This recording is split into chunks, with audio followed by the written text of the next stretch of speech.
Welcome to the Plaque of Sotek, home court and OG stomping grounds of the Serpent God, and today it will host what might be the closest SFO battle I've ever seen. Strap in, dudes and dudettes, it's gonna be a wild one. Cylostra, Direfin, and the Drowned Dead lead the forces of the Lamprey, with the Rotting Leviathan and Necrofex Colossus laying down some super hot fire, and the Dread Spears of Har Ganeth will be picking up the bloody pieces. Depth Guard are on the hunt as well. Berserker Blenders in melee, they'll be channeling the combat skill of their illustrious bloodline. And Manny the Mourngul Haunter just wants something to eat, man. Poor dude doesn't have a stomach. He is always hungry, always looking for something to munch on, and he will find plenty in the Dark Elves today. But on the flip side, it's the City of Executioners, Hag Queen Hellebron, and the Dark Elves, avatars of Cain marching on Lustria with a couple Kharibdyss in tow. Some of the best monster killers in SFO Grimhammer, bar none. So, I am commanding the Drowned Dead, Aerocrastic is commanding the Dark Elves, and it's been a really long time since last I showed off Madame Cylostra Direfin. Fantastic lore choice. Her Song of the Deep slows enemies and lowers their melee attack, and she's got Crab Summons, Tide Call, and Vangeist's Revenge. Maybe the coolest spell in Total War Warhammer 2 for blowing apart enemy formations. A lot of ranged firepower in this build, as you might expect. 3 zombie handguns, 2 carronades, and a lot of zombie polearms and a defense in-depth approach. And Cylostra will be the linchpin for the entire build. Super tanky up on top of that crab, very powerful in melee, can absorb a lot of damage as well. But Depth Guard are the front line. They can trade well to pretty much any Dark Elf infantry except for Executioners. But they are very susceptible to Dark Shards and Shades and any kind of AP missile. So need to keep an eye out for that. And Hellebron on her Cauldron of Blood can also blend them up pretty nicely. So definitely a lot of threats on the field they'll have to deal with. They've got the Hunger and a new ability called Death Wave that can knock back enemies while dealing damage in an AoE. As for Manny the Mourngul, like all his kind in SFO, he is unspottable until right on top of the enemy and replenishes hit points when feasting on the flesh of an opposing force. So you get him stuck in, he's going to do a lot of work for you. Incredibly good hero choice. We'll need him to help turn the infantry fight and goon out high-value targets. On the other side of the field is Har Ganeth and Aerocrastic. Scurvy Dogs are Vanguard deployed behind his line to maybe get in and shut down those Dark Shards. Sisters of Slaughter in the front ranks with those Trials of Blades and that Bleed passive. They're very powerful in melee, super good unit, and Dark Shards going to be the biggest threat to the Depth Guard on the other side of the field. Hellebron on that Cauldron of Blood is a massive chariot that just blends through infantry like nobody's business. Absolutely terrifying and not very easy to shoot down either. It has a big hitbox, but a lot of missile resist, a ward save, and physical resistance to boot. And speaking of missile resist, Kharibdyss have 50% missile resist in SFO Grimhammer, and that Abyssal Howl, which will lower leadership of everything around it in an AoE. Very powerful monster hunter unit. Really hard to bring down, way better than they are in vanilla, I'll say that. So the Dread Spears, as this battle commences, are going to be under a withering salvo from the Necrofex Colossus and the carronades. Those will be very powerful from downtown, and they have a couple choices here on what they want to go for. I think the Dark Shards, from a cost efficiency standpoint, might be the biggest threat on the field, because if the Depth Guard are given free reign to just run through the Dark Elf infantry, this would probably be a pretty easy game. So the Dark Shards probably need to die, but the Kharibdyss are a huge threat, and there's not a lot of bonus versus large on the other side of the field, and they have that 50% missile resist. So it might be worth trying to shoot them just so you can get some damage in and lower them a bit before they manage to make contact with the Necrofex Colossus. But it's a big risk there, because if you start shooting a lot of those Kharibdyss and you don't do enough damage, then that means everything else is getting into you unscathed, and that can obviously be pretty problematic. So the zombie polearms going into melee here against the Sisters of Slaughter, they're gonna get BDSM'd into the next dimension, no question about it. They can't win that fight, but they don't have to. They just need a meat shield, and the Depth Guard, with their really high bonus versus infantry and 80 weapon strength, can carve a path. And that's what they're going to do. So together, they should be able to trade pretty well into that fight. Necrofex Colossus stomping around like a galleon from the graveyard itself. Mourngul Haunter, Manny into the flank will help turn that even better. But Hellebron is there to shift things back towards the Dark Elves. Cursed Blade and Fury of Cain going to work Hardly knew that Tormentor Sword does DPS to every single entity in the unit when she rolls through. Does so much damage, but of course, when it was first released, was one of the most broken things we've ever seen in the history of Total War. A Flamestorm gonna carve its way through the depth guard and take them down to half HP, only clipping them on the end of the unit, but with the Dark Shards firing it as well, they're taking a tremendous amount of damage and need to move, because that is not the right spot for them to be in. Dark Shards have not been shut down quite yet, but Scurvy Dogs in the back are looking to get into the rear and shut them down whenever they can. The Vanguard deployment has not been sprung quite yet, but Deck Droppers on Overwatch, firing into the Cold One Knights in the rear. And Hellebron has seriously done a number on those Depth Guard. They're about 1/5 strength at this point. They are going to beat the Sisters of Slaughter, but barely. And Gaze of Cain over on the right flank for the Dark Elves will help them shift the infantry fight in their favor there. But Death Guard mulch their way, just bulldoze their way to the front rank of Dread Spears, and now into the second rank of Bleak Swords. With a Burning Head going down in the back line for the Drowned Dead. Really nice one. Gonna cut down the HP of those zombies by about 1/5, so it actually didn't do quite as much damage as I would have thought. And we've got Drowned Knights Errant, terror-causing ghastly specters from the Eyrie. They'll be going right for those Dark Riders on the Dark Elf left flank. King Crab getting summoned in the middle, and Scurvy Dogs are coming in for a rear charge, with these Cold One Knights getting absolutely destroyed by the armor-piercing shots from those Deck Droppers on high. Cold One Knights on their last legs, about to shatter to the Morgul, but he also needs to get out of there because there's a Kharibdyss nearby. Beautiful shot from the Necrofex Colossus, going to absolutely pancake the center of that Dark Rider formation, and a charge from the Knights Errant should be enough to finish off that entire flank. More armor-piercing shots coming in. Crab's doing a good job of holding down the Dread Spears, and the Scurvy Dogs are into the rear of those Dark Shards, and here comes Van Guy's Revenge. What a glorious spell. What a glorious broadside. And on the other end of it, not a whole lot will be remaining. We take a look at the Scurvy Dogs and the Dark Shards HP. It's just going to plummet.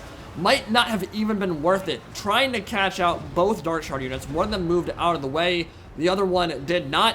One shot the Scurvy Dogs. One shot the Dark Shards. Both units out of the fight now. And a towering inferno of fire smashing through the zombie backline. Looks like those zombie handguns will not be long for this world. It's going to burn and scorch its way right through those formations and take their HP pretty much down to 0. I think one of them is about to crumble here, and it does, in fact, do so.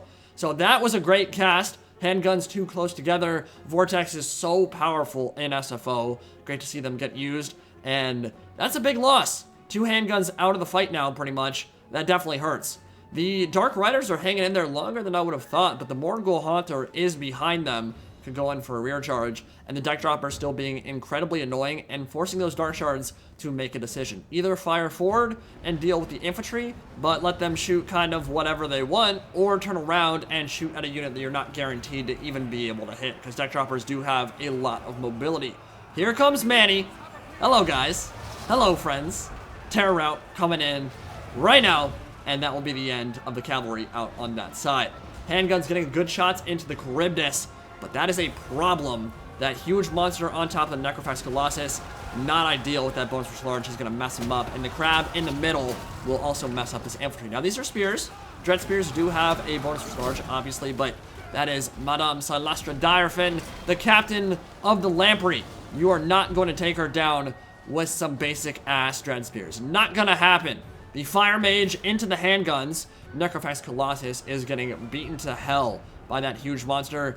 Looks like the Knights Errant about to crumble out of existence, but they've done their duty. Managed to kill off 2 units of cavalry and maybe get a rear charge into the shades as well. So the Necrofex shambling its way away from the huge monster. The Sea Beast, just you can't have that thing sitting on top of your monsters. You're going to lose if that occurs. And the Necrofex has a lot more ammo, so losing out on all that would be pretty problematic. The missile resist so far has paid gigantic dividends for Har Ganeth and the Dark Elves. They have taken cannonball after cannonball. By the way, some of you guys might not realize, cannons do count as missiles, and missile resistance does protect you from cannon fire, which is why Sartorial in the base game is so tanky against artillery fire. So the fact that they have 50% missile resist means that the cannons and the handguns really aren't dealing anywhere near as much damage as they would to other monsters. These handguns overrun by the Bleak Swords, and it looks like the Dark Elves are starting to push into the rear of the Drowned Dead lines, and some of the range units getting kind of inundated, surrounded, and cut off from the rest of the infantry, which, to be fair, doesn't really exist anymore. There's not a whole lot of infantry left for either side. Both sides beaten to hell. Oh man, that zombie summon is so important. If it can zone out that Kharibdyss and give the Necrofex some space to fire in and use more of its ammunition, that could be everything. But the Kharibdyss using that superior mass to just ignore all the little dead guys gibbering at his feet, going right after the Leviathan and trying to put him into an early grave. Now it looks like over here the Fire Sorcerer is going to get taken down, or at least route from the field. Cylostra having no problem pincering that little Dark Elf booty and smashing that a bit. So she's going to route, and the Hag Queen over here, Hellebron, the leader of Har Ganeth, looking for some infantry to slay. Necrofex is just trying desperately to escape and giving so much time for those deck droppers to fire. That is a lot of AP missiles going the way of that Kharibdyss, but there are two of them. They don't have regen, but 50% missile resist, man. It is making them so tanky, and honestly, I don't think a Necrofex can escape. At this point, he has nowhere to go. There is nothing on the field that can block the chase that's going on right now, and Aerocrastic is committing everything to making sure that monster goes down. But Manny is now free to wreak terror in the Dark Elf lines, and he will do so. Hello, Pulpit. Coming for you, Governor, and gonna just shred them up. The Dark Shards and the Shades have nothing to support them now, and Aerocrastic might have committed too much in trying to finish off this severely depleted unit. I think maybe one Kharibdyss would have been more than enough to kill it. And now that he has two over here, that means Cylostra and the Mourngul are kind of free to wreak terror wherever they feel like it. And it's giving the deck droppers a ton of time to fire in as well. So finally, it looks like it will go down and lose a leg, and the zombies will plummet to the earth. And so it's out of the picture, but the Kharibdyss have to march a long-ass way back to the main fight to make any more impact on this battle. And meanwhile, Manny's just having a glorious time here in the middle of the Shades, and that's a unit you'd really like to keep into the late game, because those AP missiles, super good for taking down a big, angry, rotting crab. Again, another pimp slap from Manny the Mourngul. Gonna take some heads off those Shades, and they will terror out for the second or third time this battle. Gaze of Cain, gonna buff up the Dark Elves there, but Cylostra is all the way on the other side, chasing off some more Dark Shards, and quickly trying to eliminate all the range firepower for the Druki. And if those Dark Shards and Shades are taken out of the fight, it's gonna pretty much come down to the Kharibdyss and a duel between Cylostra, the Mourngul, and those big monsters from the deeps. Which is pretty fitting, right? I mean, a kaiju battle to end this game might be a pretty good way to end things. I mean, we've got a Rotting Leviathan and a Hydra from the deep sea. Doesn't get much better than that. And taking a look at what's left, it's Manny at about 1/3 strength, Cylostra at about half strength, and that is all for the Vampire Pirates and the Drowned Dead. They are gonna have to carry the game here. Two Kharibdyss coming in. They have the high ground and some infantry as well. Some Bleak Swords leading the charge. I don't envy the situation they're in though, because that's a huge crowd that they have absolutely no hope of killing whatsoever. They're just gonna be fodder and meat shields for Hellebron and the two monsters. The deck droppers are actually still online. Looks like they have a little bit of ammo left, and they're waiting, just trying to see how this thing will progress. Here we go. Mourngul Haunter, Cylostra Direfin, and the Rotting Leviathan going in. Kaiju battle, and immediately Fury of Cain plopped on that Kharibdyss. It'll rampage. Tide Call gonna go in from the flank, and a huge tidal wave is gonna smash through the infantry line and pretty much immediately rout them. So they're terror routed. A lot of the infantry pretty much on their last legs. They're gonna run too, and it'll come down to the Kharibdyss, Hellebron, who's a couple attacks from dying, and Cylostra. Here we go. How is this gonna go? Cylostra has by far the most HP of any monster on the field right now, and the Mourngul is exactly where he wants to be, getting rear attacks into the back of the Cauldron of Blood. It means Hellebron will not be getting any melee defense there, trying desperately to escape. The Kharibdyss gonna come in. Toxic Venom deals 15 damage per second for 15 seconds. So anytime he lands a successful attack, not only are you getting that huge weapon strength going their way, but also that toxic venom dealing DPS over time as well. But Cylostra won her 1v1. Manny had to back away from the other Kharibdyss, and this is getting so incredibly close. Balance bar, take a look at that. 2/3 in the favor of the Vampire Pirates right now. Another tide call coming in. Bleak Swords, say goodbye to your face. Good night, sweet princes. They're out too. They're gonna be gone. And Cylostra, slivers of HP, Kharibdyss even less, but remember they have that bonus versus large, which is so impactful in these fights. So that is a hero right there. That is a heroic monster, just holding the line by himself as Hellebron and his brother run for the field. He's gonna run, but Manny is crumbling now. Stop crumbling, please. Cylostra is losing a ton of her leadership as well. That Kharibdyss did so much damage in only a couple of attacks. Other one comes back to the fight, cycling in, and this is just getting absolutely bananas. Insane. Balance bar, irrelevant at this point. It doesn't matter. It's whoever crumbles or routes first. It could go from 90% in one factor's favor all the way back the other way, or vice versa. It's whoever kills the other monster first. Manny goes down to an attack, an RKO from the Kharibdyss. Hellebron's coming back to the fight and pops something to make, I think, heroic killing blow or something, to make her unbreakable for just a sliver of a second. Cylostra dead too, and immediately Har Ganeth is going to take this game off the back of a couple successful attacks. But wait, hold up, maybe not.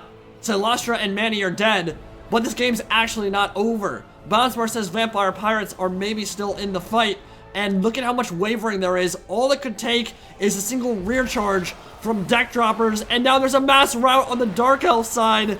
Absolutely insane ending. If Hellebron routes there, this game's over. Literally, if Hellebron routes there, this game completely ends, and the Vampire Pirates would take it off the back of a deck dropper charge, of all things. But she stabilized for a second here. Deck droppers realize they cannot stay in combat. They're going to chase off the Kharibdyss. If they can get them to the edge of the map, then maybe they can win, but they crumble out of the sky, and the Dark Elves win. Holy balls, dude. That thing swung 4 or 5 times in the last minute of the game. It could have gone either way, and at the end of it, it was 200 to 300 HP on pretty much every single entity remaining, and if any one of them had actually routed or shattered, probably would have pushed it into army losses territory, and the other faction would have won. That was the most insane battle I've played on SFO.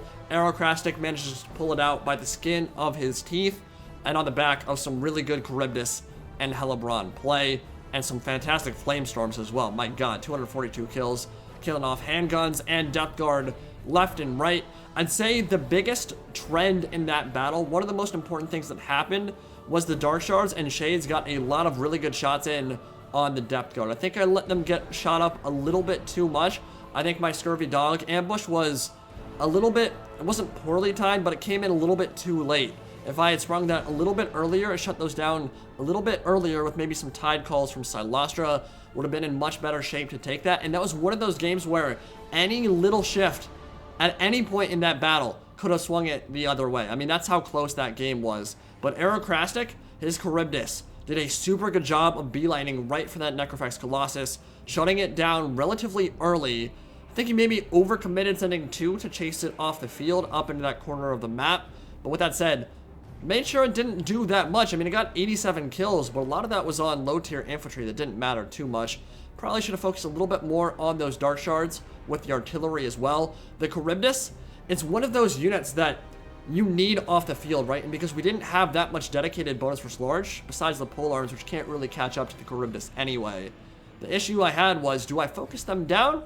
They've got 50% missile resist, but they still need to die, right? And it's one of the best ways to kill them. So I managed to do some good damage to them, but evidently not enough. A couple more shots, a couple more volleys from the deck droppers would have changed it. Super fun game. Great game to Aerocrastic. Hope you guys enjoyed it. See you next time. Peace out.